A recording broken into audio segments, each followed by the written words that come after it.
What's up, geeks and gamers? It's Odin coming back with another video, and today we're going to be talking about the box office for this past weekend, which was pretty much dominated by Spider-Man Far From Home, which really isn't that much of a surprise because it was the only real big budget film to come out this weekend. We had two other releases that had a national release. We had Crawl and Stuber come out. Stuber being the film starring Dave Bautista, the same person that went after the Fast and Furious franchise because he said, and I quote, "I only do good movies." Yeah, good luck with that, Dave Bautista. Good luck with that, good sir. But also Crawl, a story about a killing giant alligator / crocodile. Don't really know exactly what it is, came out, and apparently it's doing pretty decently with a $13.5 million budget, making $12 million here in the United States. But let's go into these individual numbers. Spider-Man Far From Home, making a crap ton of money, already at $847 million after 2 weeks. That means this film's going to make $1 billion. This film is going to be yet another one of the Marvel billion-dollar club films that exist out there, and it really is sad because I really do wish that we would just stop supporting Disney because Disney is honestly becoming so damn woke and so damn problematic that they will not learn and they will not change until we start to even go after their other films that have nothing to do with their future MCU plans, because obviously this is still a Sony property, and Sony, of course, would be smart to sign on for more of these films. However, Sony still owns the rights to it nonetheless. We also talk about Toy Story 4, which is at $771 million. It has slowed down significantly since the last couple weeks, which means that beforehand I said there's a chance that it could possibly get close to the $1 billion range, but this pretty much seems out of that possibility at this point in time with $771 million because it is still making money domestically. It's pretty much stopped making money overseas, and therefore, because of that reason, it's not going to be able to make as much money as it needs to in order to reach that $1 billion mark, but still a very, very good outing nonetheless from all of these different things. And as far as the ranking is concerned, it is currently ranked number 2 out of the Toy Story franchise films, and comparing that to the other one, Toy Story 3, which made $415 million here domestically, I think that it might not actually get to that point, honestly, and I really hope it doesn't, because I hope that this shows them very clearly that everyone was pretty much done, or most people were pretty much done with Toy Story after Toy Story 3, and that we didn't need a stupid Toy Story 4 remake, reboot, / whatever it is going to be, because obviously they had those directions in mind, being that they retconned certain characters like Bo Peep, and also had an ending that left the universe open to have, even more films that are not just focused on the Toy Story universe, but also even on the outside universe as well. When you adjust these things for ticket price inflation, you see that it's not even close to the Toy Story 3 numbers or even the Toy Story 2 numbers, and I really hope that this ends up falling a little bit less than possibly Toy Story. However, I think domestically it might even pass the adjusted for inflation numbers of the original Toy Story film, though of course, again, don't support Disney at this point because we need to start boycotting Disney if they're going to ever learn anything. Crawl, the film that came out this weekend, made $4 million domestically on top of that $12 million it already made, which means it's made $16.8 million. So, of course, it has not made its money back quite yet. But seeing that it costs so little to make the film, I would not be surprised if this film ends up making its money back, if not in its theatrical run, then possibly when it gets released on DVD and Blu-ray. Another film out there currently, Stuber, made $11 million, and this film doesn't look to really make that much more money. We don't have a actual production budget for this film yet, and so as I always love to do, we're going to do these things live. Stuber production budget, I can imagine that it probably was not nearly that small as some people might think, but let's see, it was a production budget of $16 million according to this number here from Wikipedia. So $16 million, it's made $11 million here, so it potentially could make its money back. However, I know I have no desire to see this film because I really don't care about that pairing that they have on the big screen, and also with recent comments from Dave Bautista attacking the Fast and Furious franchise, even though I do admit that the last 2 films have really not been all that great.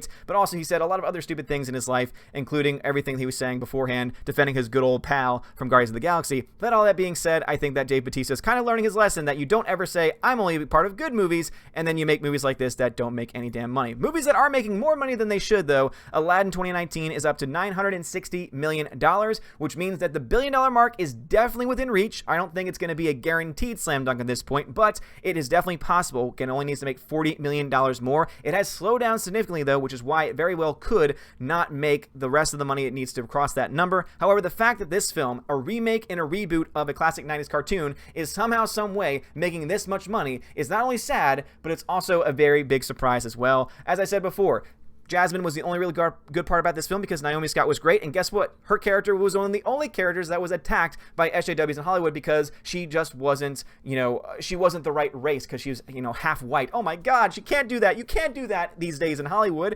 No. But even though she was the greatest part of this movie, Men in Black, still a flop. Really can't say much more about it.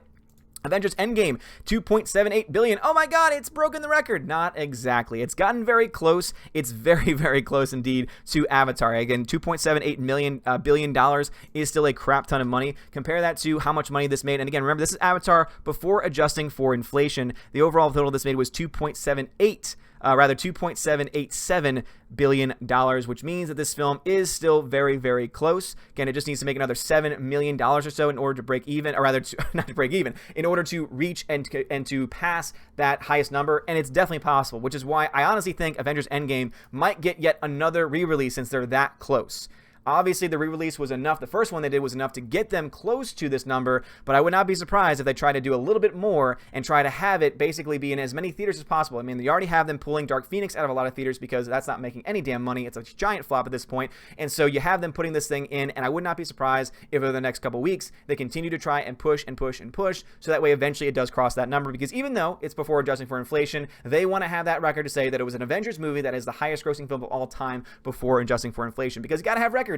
You got to have records, and obviously Disney cares a lot about records because they obviously don't care about making good films, because if they did, then they would have spent more time on the plot, which doesn't make any damn sense, but you know what, that's okay. And then of course we got our big old buddy.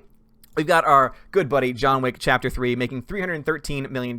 So again, slow down a lot, but the very fact that this film has made as much money as it has and that it's already outpaced every single other John Wick movie is pretty damn cool. Again, I like to bring this thing up a lot because especially those adjusted for inflation numbers, again, you look at the American totals, $167 million versus $93 million versus $46 million, basically almost doubling its totals domestically every single film. Why? Because they listen to their films, or rather they listen to their fans, they listen to the franchise, and they do the things that the fans want to see, and guess what? That is something that we all want to see. Not like what they're doing with the James Bond stuff nonsense, which Jeremy covered on the channel and I covered on my channel as well, but they actually listen to their fans. They listen to their fans and they get the right people to be a part of it. The fact that they took Halle Berry, who is notorious for making really bad movies and having really bad roles and almost sinking franchises because of those roles, the fact that they were able to bring her in and she was a badass, she learned how to shoot and everything else, she bought fully into the John Wick universe, makes me very freaking happy for the future of this franchise. And as you can see, obviously the fans are very much on the side of them as well, seeing that we continue to support them and bring our friends along, and those friends become fans of the franchise as well. But anyway, have you seen any of these movies? Have you seen Stuber? Is Stuber any good? Again, it's gotten terrible reviews from critics, and obviously I don't have any desire to see it because of Dave Bautista. Or Crawl. Crawl's gotten kind of that mixed review territory. Some people say that it's a pretty decent horror film. You know me, I don't really like these gigantic monster films with crazy CGI. I'd rather